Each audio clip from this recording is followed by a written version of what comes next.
Qadınlar üçün heç bir adiyyatı olmayan bazar günündən hər kəsə salam. Bu gün yenə bazar günüdür. Evlərin dərinləməsinə, təmizləmək vaxtımdır. Sizlər üçün də mən öz təmizliyimdən qısa-qısa videolar çəkib paylaşdım.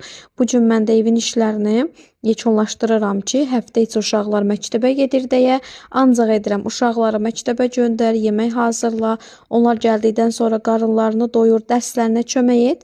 Belə-belə vaxt keçir, ona görə də dərin təmizliklərimi ancaq həftə sonları, şənbə və bazar günləri edə bilirəm. Bunun üçün isə də sizə də qısa bir vlog çəkdim. Çox yoruldum, həqiqətən çaş hər şey videoda göründüyü kimi asan, tez və rahat olsaydı. Belə qızlar, sizlər nə edirsiniz? Sizlər bazar günü istirahət edirsiniz, yoxsa sizlər də mənim kimi çox yorulana qədər evdə ev işləri görürsünüz? İndi isə özümə bir çay süzürəm, biraz istirahətlıq edirəm ki, sabah yenə qaldığımız yerdən davam.